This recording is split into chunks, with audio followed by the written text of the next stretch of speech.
I was a communist for the FBI.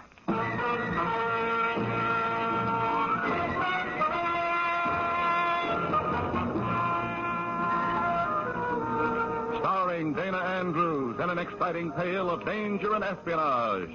I was a communist for the FBI.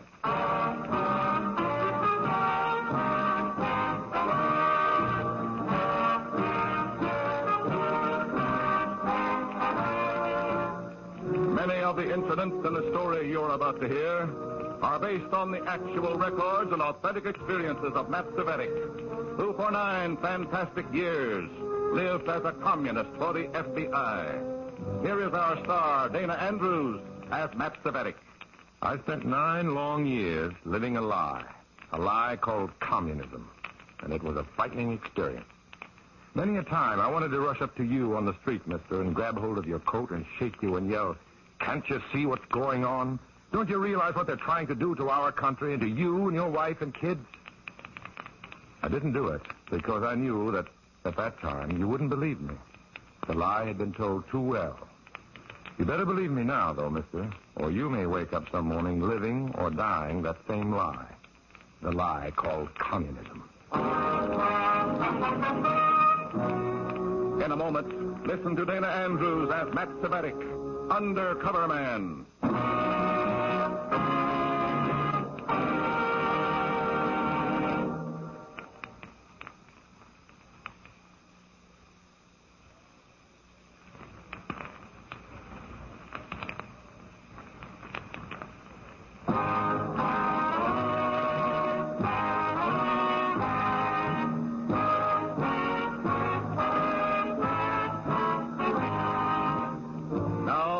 Dana Andrews as Matt Cvetic, Undercover Man. This story from the confidential file is marked The Kiss of Death.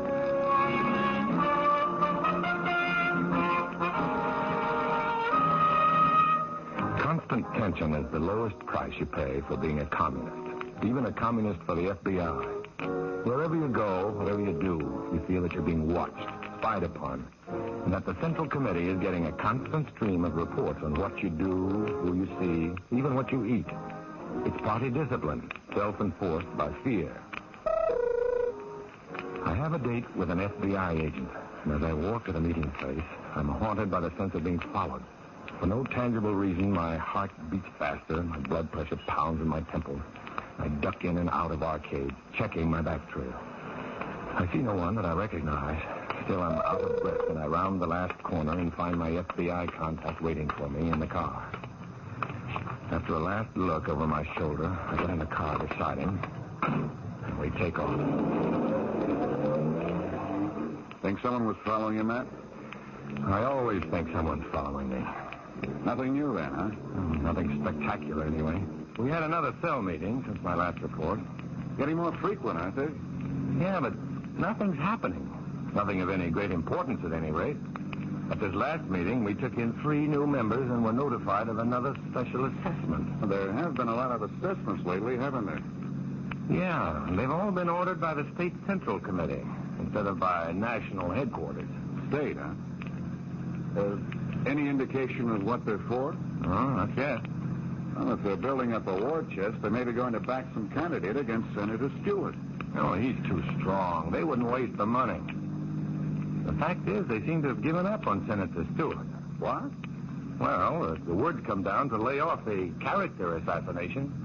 Then they have a new idea they think is better. Could be. Has to be. They'd never give up on any man in public office who's done them as much damage as Stewart had. You're probably right. Check into the reason behind these special assessments, Matt.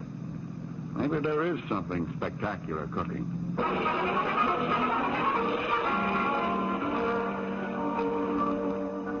I asked Johnson to let me out of the car several blocks from home so that I can get some exercise walking. And as I walk, I think. But no matter how much I think, I can't connect the special assessments with Senator Stewart. Back in my room, I give up thinking and stretch out on the bed. I'm about to doze off when a knock at the door sends me to my feet. It's Comrade Hobart, my cell leader, with a message that will eventually lead me to the reason for those special assessments. Sorry to disturb your rest, Comrade Cvetic. Why, I wasn't asleep. There's a meeting at my house tonight. I hope it's more important than the last 2 or 3, Comrade Hobart. You're not tiring of party activity, comrade. No. I'm glad to hear that. For a I'm moment... tiring of party inactivity. I should have known. There are plans in the making, Comrade Savetic, which should satisfy even your craving for action. What are they, Comrade? I'm afraid I'm not at liberty to divulge them, even to you, until they're complete. However, Yes? I can almost promise that they will be complete before tonight's meeting. Be sure to be there.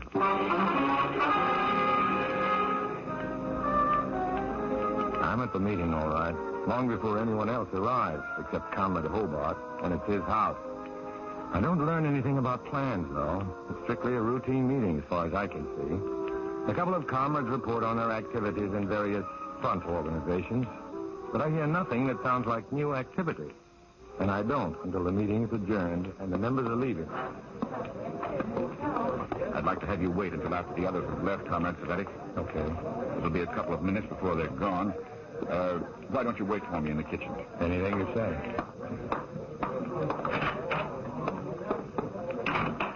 Hello. Comrade Corbin, did you know that the others were leaving? Well, I hope they were. I was asked to wait, too, Comrade Savetic. Any idea as to what it's all about? No more than you. Maybe not as much. I couldn't even guess. And wouldn't if you could, huh? Well, the others are gone, comrades. We can be on our way now.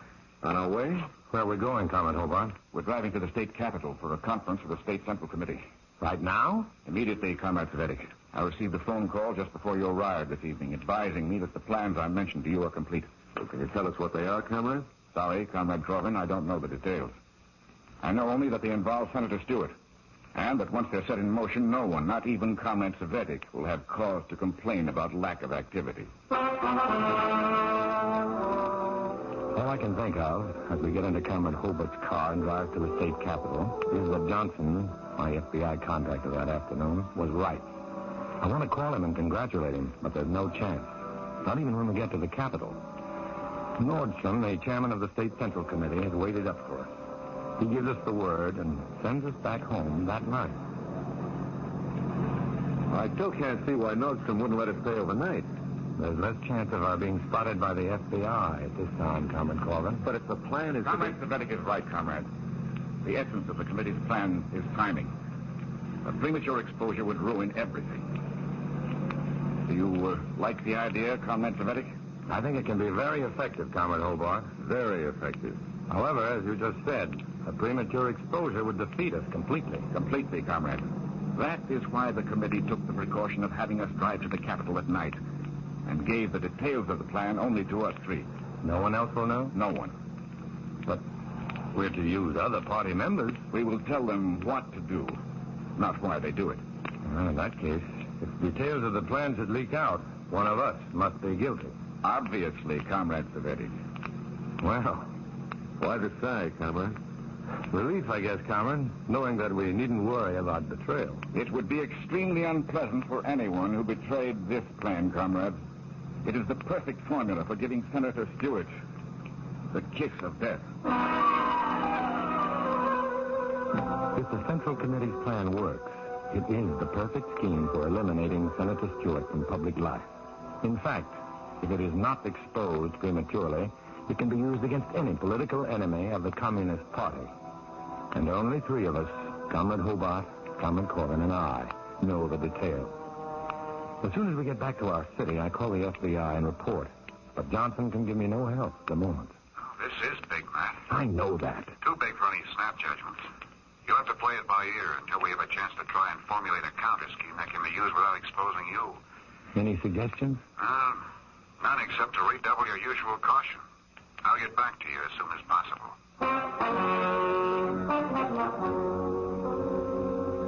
When Johnson hangs up, I feel more lonesome than ever. I hang around my room, hoping he'll contact me before I have to go to Comrade Hobart's house for another meeting.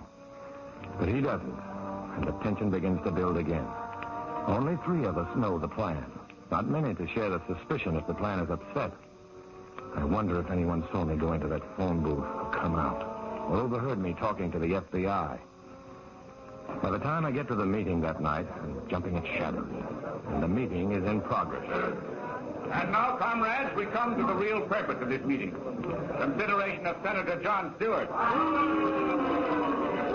In our efforts to eliminate this vicious enemy of the world's democratic and peace-loving peoples, we have suffered a serious defeat.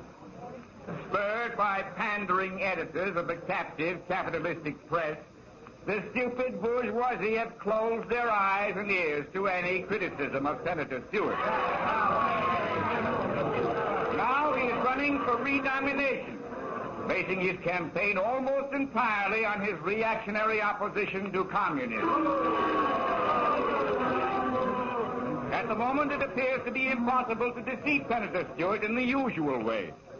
Therefore, our brilliant leaders have evolved a plan which will permit us to use Senator Stewart. To this end, our cell has been ordered by the State Central Committee to join forces with our enemy. Comrades!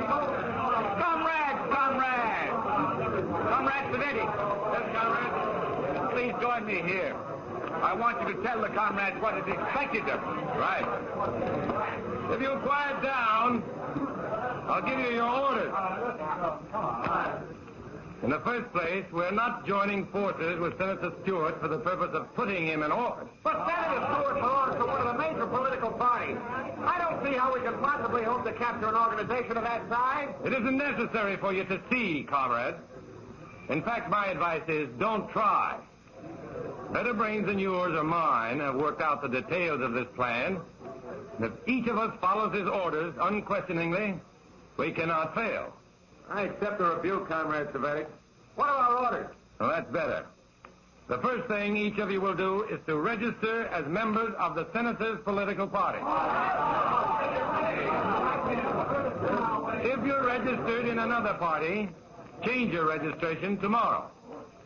Your next move is to join the ward club of the Senator's party in your ward and work hard for the renomination of Senator Stewart. This will defeat Stewart, Comrade Savedi. If you follow instructions and work hard enough, comrade, we'll not only defeat Senator Stewart, we will have proved a weapon we can use successfully against any reactionary who opposes communism.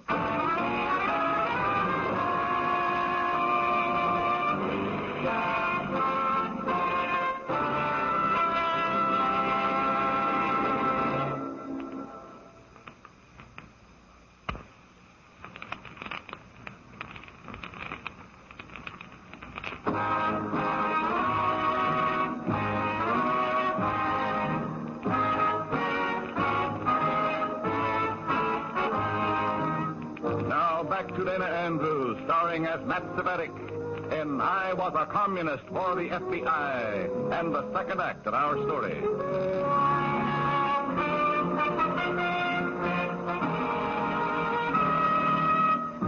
The strongest point of a dictatorship is that it gets things done.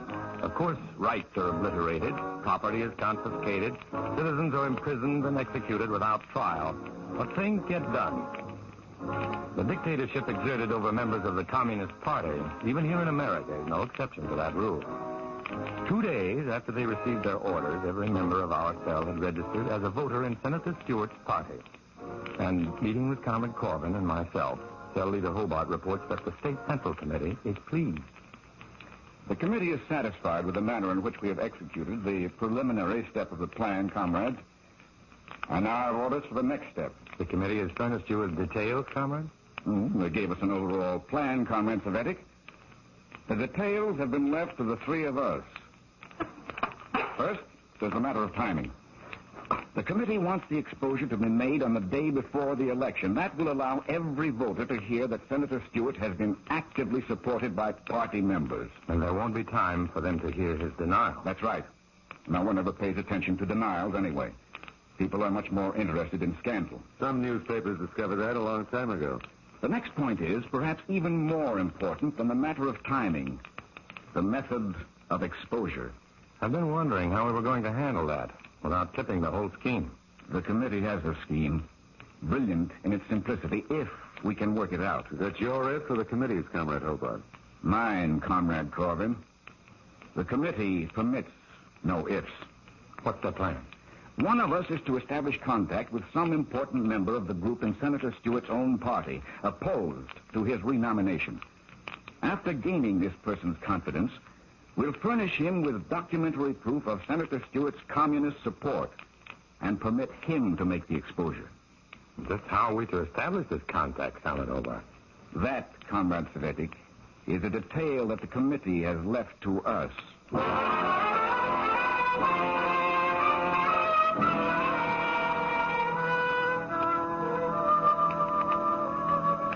I want the assignment of making this contact because this is the key to the whole plan. But Comrade Corbin volunteers before I do. I try to draw him out on how he intends to make his contact and with whom. But he's too cagey. And since there's nothing more to discuss, the meeting breaks up.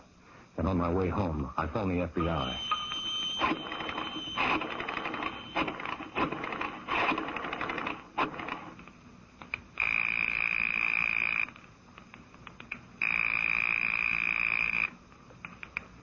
Johnson speaking.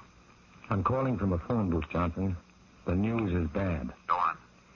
The documentary proof of Stewart's red backing will be made public through a member of the senator's own party. Uh-oh, that'll take time to refute. That's the plan.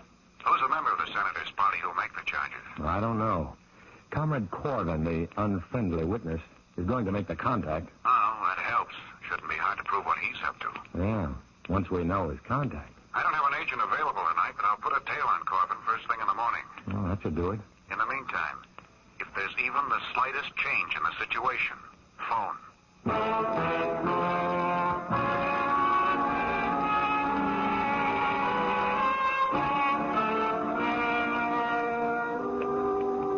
Johnson doesn't wait for me to phone him, though. The next day, as I leave my place, the car pulls up alongside me, and Johnson says, Get in, Matt, quick. Take a chance on picking you up so close to home, Matt, but this is urgent. What happened? We can't find Corbin. What? I sent an agent over to his place early this morning. When Corbin didn't show by noon, the agent phoned his rooming house and learned that he checked out late last night. He must have been suspicious of my questioning. Something happened. Under the circumstances, Matt, I hate to ask this, because you may be sticking your head right into the lion's mouth. But we have to know where Corbin is so that we can trail him to his contact. Yeah. I'll see what I can find out, Johnson. Good. Has the Bureau figured out its counter scheme yet? Not yet, Matt. It's a tough problem, but I understand they're going to decide one way or the other sometime today. I'll probably be able to give you the word when you report on Corbin.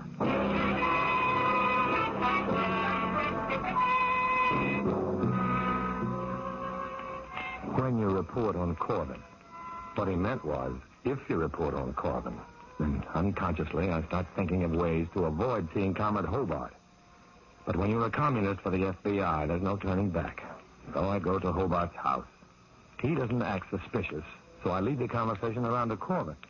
He's a valuable man, Comrade Cvetic. No question about that. And full of surprises. Apparently, he has an acquaintance in Senator Stewart's party opposition who just fits our plan. Has he said so? Not in so many words. However, he called me this morning to report that he had his contact and had moved. Where'd he move to? When I asked him, he said he'd tell me after he completed his mission. Right now, he's developing his contact and avoiding all party members. Who is his contact? Obviously, someone of importance, but just who is Comrade Corbin's secret? He didn't tell me, and frankly, I don't want to know. Why not? Well, I wouldn't care to share the responsibility, Comrade Cvetic. You and I will keep our necks. Let Comrade Corbin keep his secrets. Let Comrade Corbin keep his secrets. That's the one thing I can't do. Later that night, I meet Johnson, my FBI contact, and while we're driving around the outskirts of town, report my lack of progress concerning Corbin. Have you anything else to report? The money from all those special assessments made by the State Central Committee has come back to the cell with interest. Huh? It's being contributed to Stewart's campaign fund. They don't miss a bet, do they? They're no amateurs, that's a cinch. Has the Bureau worked out their counter scheme yet? Yeah. I don't like it, and neither will you. What is it? Well, it looks as though you're stuck, man. Go on. It's a matter of political values. If this scheme isn't exposed before the Reds are set, the nation will lose a valuable man from public life. And I'm and expendable. Well, I guess the military would call it that. Naturally, we'll give you all the protection possible, Matt. When are you going to break the story? Late Sunday for Monday morning's papers. That way we'll beat the commies by about 8 hours on their release. Sunday. This is Thursday night. Well, it gives me Friday and Saturday. Oh, what are you figuring on? Corbin. If I can find out who his contact is, the guy he's going to break the story to, I can break the story myself. Oh. By phone. I'll call the man and tell him that I'm Corbin and give him the expose with all the details. Yeah. There's only one thing wrong with the idea, Matt. What's that? You don't even know where Corbin is, much less the name of his contact.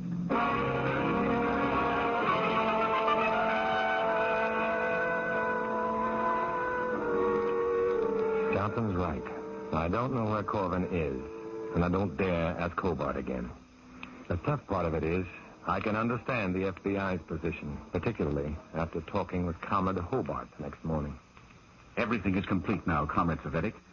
Our workers are publicly identified with Senator Stewart. We have receipts for more than $2,000 contributed to his campaign fund. And Comrade Corbin reports that his contact in the opposition camp is beginning to take the bait. Well, I hope Corbin plays his hand right.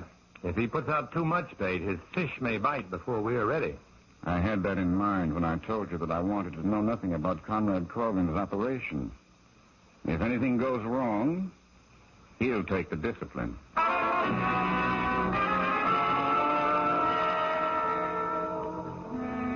If anything goes wrong, Corbin will take the discipline. But only if it goes wrong before Sunday. On Sunday, it'll be my neck. I leave Comrade Hobart to make my check on our party members working for Senator Stewart. And as I check, I can fully understand why the FBI has to break the story immediately. The workers themselves, however, don't realize how big a job they've done. Well, I still don't see how this can hurt Stewart, Comrade Savetic. Now, how can this do him anything but good? You'll be told at the proper time, Comrade. Sure, that's what Comrade Corbin tells me. Every day I ask him, what goes? Every day like you, he tells me nothing. You see Comrade Corbin every day? Like a calendar. He calls on a fellow who lives 2 doors from me. Bring him into the party, I guess, like he did me. Sure. You live on Oak Street, don't you? Oak Street? Cedar, 400 blocks south.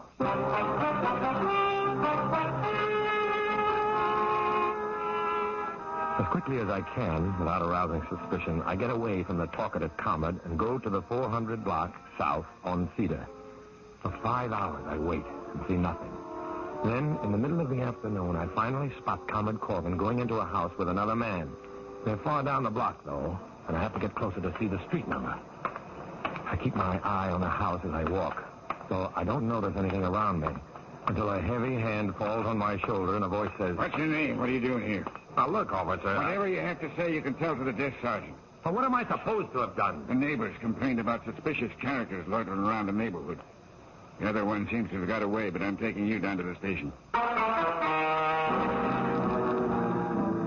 try to break away and make a dash to where I can get the street number of the house Corbin entered, but the policeman is too fast for me. Thinking of the way I've had my only chance to save myself from the red snatched out of my grasp, I blow my top and I try to fight my way free. But it's no use. The cop's a big man, and he knows what to do with his beef. The next thing I really know is that I'm locked in a cell, sore and bruised. Finally, hours later, the cop comes back. Yeah, you cooled off any, mister? Yeah. I'm sorry I blew up. Can I use a phone? Why, call your lawyer, eh? No, that's just a friend. Okay. Stand back while I open the door. Come on out. Walk ahead of me. That way.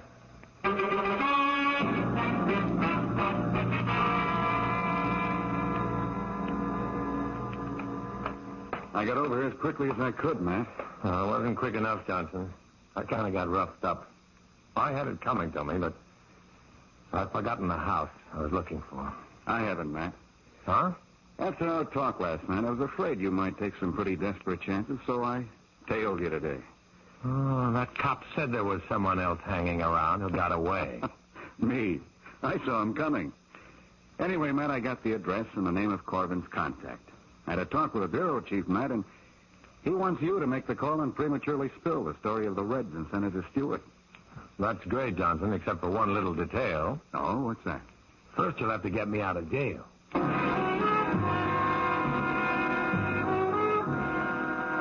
The party gave Comrade Corbin full credit for the premature exposure of the plot against Senator Stewart. I don't know for certain what happened to him. I only know that he disappeared.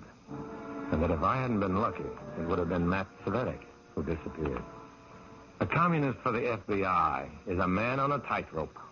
And on a tightrope, you walk alone.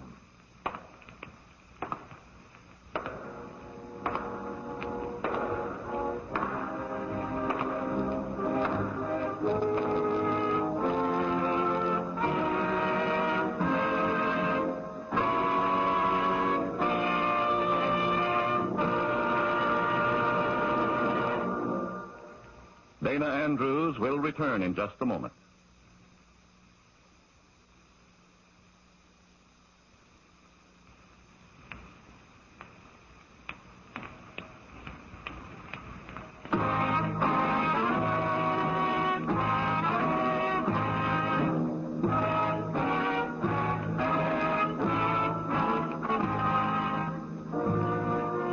This is Dana Andrews. The technique of communism is the technique of conquerors and would-be conquerors since the dawn of history. It's the old technique of divide and rule. Don't let it happen here. Although to protect innocent persons, the names, dates, and places in this story are fictitious, the danger they warn you against is very real. Next week, we'll bring you another strange adventure based on the fantastic experiences of Matt Cvetic. Join us then, won't you?